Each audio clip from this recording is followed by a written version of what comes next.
Indicaciones de la urografía excretora. Principalmente pacientes con síntomas urológicos pueden en algún momento no eliminar, sino evitar la cistoscopía y la pielografía. En el caso de cirugía con antecedentes, el paciente de dolor abdominal agudo recurrente, asociado principalmente a cálculos renoureterales.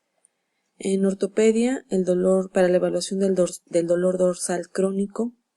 En ginecología, como parte preoperatoria de una masa pélvica. Acuérdense que puede en algún momento afectar ureteros o afectar órganos adyacentes como vejiga o el recto, pero bueno, en ginecología básicamente por afección de ureteros. En pediatría para la evaluación del niño desmedrado o digamos con bajo peso, desnutrido.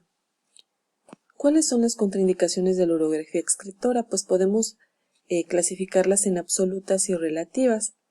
Absolutas, ¿en quién no se va a poder realizar una urografía excretora con yodo? En aquellos que puedan desarrollar una reacción anafiláctica mortal, ¿verdad? Aquellos que ya de antemano sepamos que son alérgicos al yodo. Las relativas, dice, podrían ser, o sea, en aquellas personas en las que quizás tomando ciertas consideraciones se pueda realizar, aquellas personas que tuvieron reacciones previas a una urografía, a lo mejor no precisamente asociadas al yodo, sino a otras cosas, en aquellos que tengan antecedente de asma o de urticaria, en el mieloma múltiple, en la insuficiencia renal, en el embarazo, la insuficiencia cardíaca y el feocromocitoma.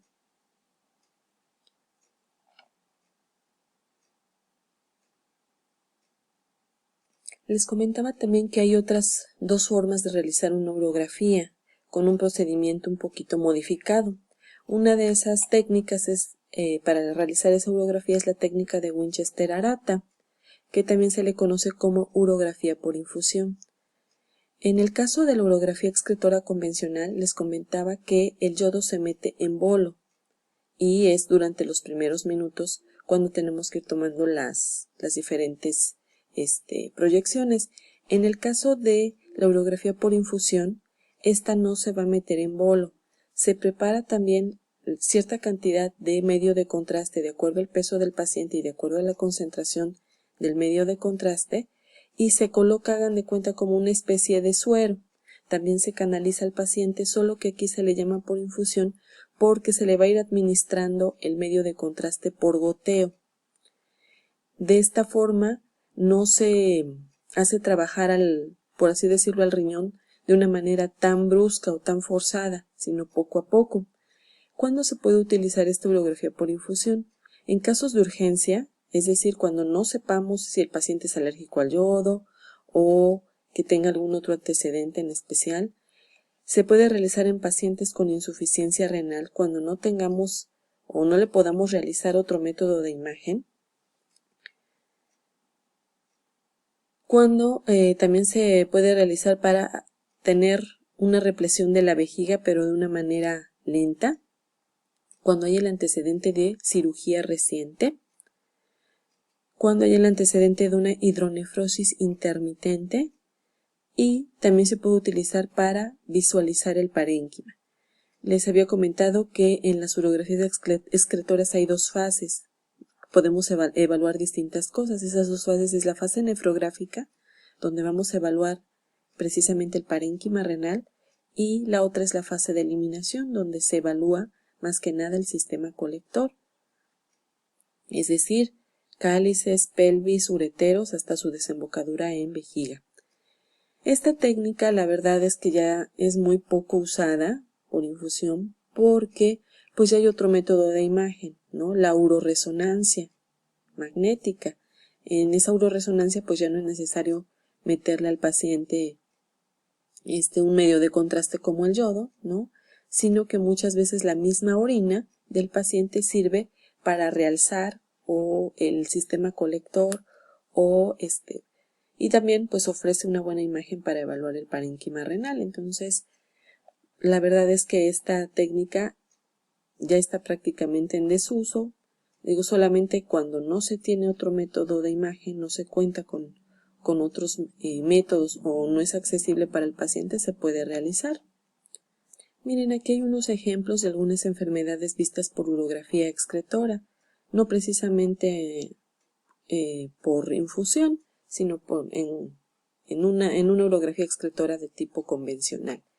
Entonces, miren, lo que estamos viendo aquí en esta primera proyección o esta parte de la urografía excretora es que el sistema colector del lado derecho, acuérdense que estamos viendo al paciente de frente, por lo tanto, este es el lado derecho, pues lo que más llama la atención es que está completamente dilatado, ¿verdad? Están dilatados cálices, pelvis, el uretero está muy ensanchado, prácticamente hasta llegar a la vejiga. Bueno, en este caso fíjense que no se observa muy bien, pero esto es un signo, o la flecha está señalando un signo que se le llama cabeza de cobra. Ese signo está relacionado con el ureterocele. El ureterocele, hagan de cuenta que es como una invaginación anormal o una entrada normal del uretero hacia la vejiga. Y entonces hagan de cuenta que se forma una especie de saco o de pliegue ahí que impide que la orina fluya de manera habitual y por lo tanto se empiece así como a estancar y provocar la hidronefrosis, en este caso del lado derecho, pero es provocado por el ureterocele. En esta otra imagen, lo que estamos viendo es otro paciente, ya está llena la vejiga, se ve el medio de contraste, ¿verdad? Se ve radio opaca o con densidad, en este caso metal, pero miren qué está pasando aquí, que por fuera de la vejiga se ven estas como esferitas o como salientes. Estos son imágenes de divertículos. La vejiga tiene divertículos. ¿Se acuerdan que así como en el colon o en el intestino delgado habían esos como sacos hacia afuera? Bueno, pues también en la vejiga se pueden formar y se les llaman divertículos. Y aquí lo que estamos viendo, o esta cabecita de esta flechita nos está indicando también la presencia del ureterocele. Rodeando así o aparentemente rodeando el divertículo se observa una imagen radiolúcida que es la misma, como se le llama en cabeza de cobra, que está relacionado con un ureterocele. Otro método para hacer una urografía excretora es con la técnica de Maxwell, que se le llama urografía cronometrada. ¿Por qué? Porque aquí la aplicación del material de contraste, una vez que ya tenemos completas nuestras jeringas con la cantidad de acuerdo al peso del paciente y a la concentración del medio de contraste, aquí se debe de aplicar todo el contraste en bolo. Dice, aplicación del material de contraste en 1 minuto. O sea, debe de ser muy rápido. Afortunadamente se cuentan con inyectores. Esos inyectores pues aplican todo el bolo o la cantidad de contraste en 1 minuto.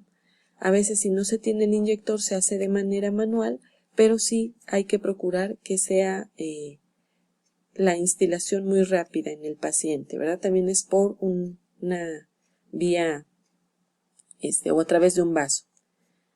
Aquí lo importante es tomar las radiografías cada minuto, ¿sí? Y estos son los primeros 5 minutos y sobre todo lo que se pretende analizar o ver o evaluar son datos de hipertensión arterial renal.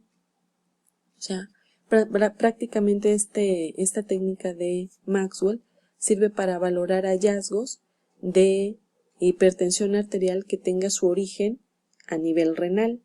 Y entonces pues iremos viendo varios cambios, pero estas se toman, les digo, principalmente las proyecciones son los primeros 5 minutos para evaluar precisamente todos esos cambios.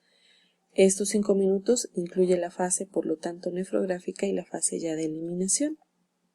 Les vuelvo a repetir, tanto la técnica de Winchester-Arata como la técnica de Maxwell, pues ya han sido reemplazadas por otro método de imagen, sobre todo por la uroresonancia.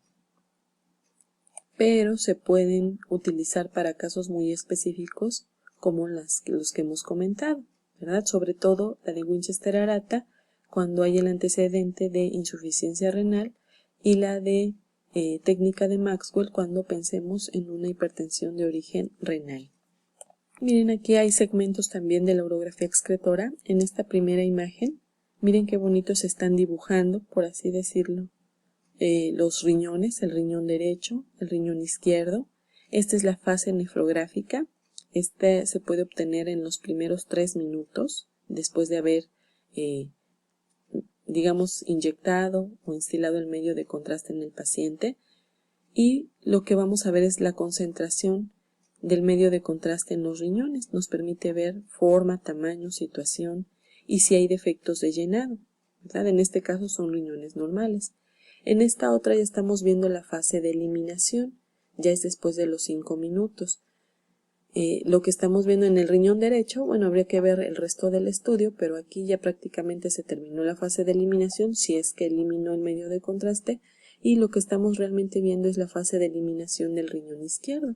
Estamos viendo parte de los cálices renales, la pelvisilla, aquí vemos que es una pelvis bífida, y el uretero. Se van tomando varias proyecciones, acuérdense que puede ser al minuto, a los 3 minutos, a los 5 minutos, 10, 15, 30. El chiste es que vayamos evaluando todo, la fase nefrográfica, la fase de eliminación, viendo todo el trayecto del sistema colector por segmentos, por la presencia de la peristalsis, ver a represión la vejiga porque también se evalúa, e incluso podríamos hacer hasta que el paciente urinara para realizarle a su vez uretrografía, ¿verdad? Pero eso ya depende de el diagnóstico, ¿no?, por el que haya sido enviado el paciente. Pero básicamente la urografía termina con la vejiga llena y posteriormente se le pide al paciente que vaya a orinar y se le toma una radiografía o una última proyección de vaciamiento. Esta es una imagen ya con patología, se le llama imagen en queso suizo y está asociado a la poliquistosis renal, es decir, múltiples quistes en el riñón. Si son observadores y así muy detallistas, bueno, estamos viendo también ya parte de la fase nefrográfica, estamos viendo el riñón derecho, el riñón izquierdo, pero si se dan cuenta, la captación del medio de contraste no es homogénea, o sea, no se ve un blanco parejito, sino que se ven, échenle mucha imaginación, varias imágenes de menor densidad que el parénquima, estas que estoy señalando aquí, que son precisamente, o nos está hablando de la presencia de quistes renales, quistes que están ocupando un volumen, ¿verdad?, un espacio en el riñón y que por lo tanto no están contrastando, pues porque están ocupando ese volumen. Los quistes no contrastan y hacen esas imágenes radiolúcidas, por eso se le llama imagen en queso suizo, como si tuviera hoyitos. Imagen asociada a poliquistosis renal. ¿Qué es lo que se evalúa en una urografía excretora, verdad? En cualquiera de los 3 tipos. Se va a evaluar los riñones, su posición, su forma, su tamaño.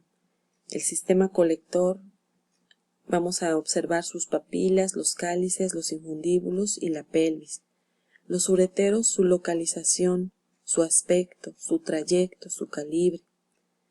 Las características de la vejiga y algunas veces las características de la uretra. Vamos a evaluar también defectos de llenado, ¿verdad? Defectos de llenado positivos, defectos de llenado negativos que nos harán pensar en alguna patología. Este es un acercamiento, ¿verdad?, hacia el riñón izquierdo, ya con medio de contraste. Miren qué bonito se ve la captación del medio de contraste por el parénquima renal. Nos está delimitando perfectamente su contorno, pero además ya estamos en la fase de eliminación. Y miren también qué bonito se pueden observar los cálices renales, ¿verdad?, tanto de los de primer orden como los de segundo. Vemos las características de la pelvis renal, que en este caso es una pelvis bífida, miren, está dividida. Una pelvis renal, hay diferentes formas anatómicas de la pelvis renal y su continuidad con el uretero.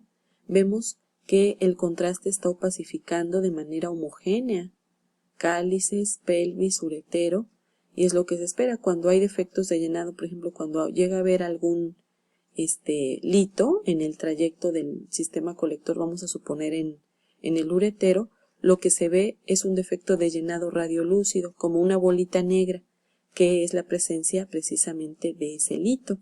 No es el caso, ¿verdad?, pero también es una forma de poder encontrar los litos por urografía excretora.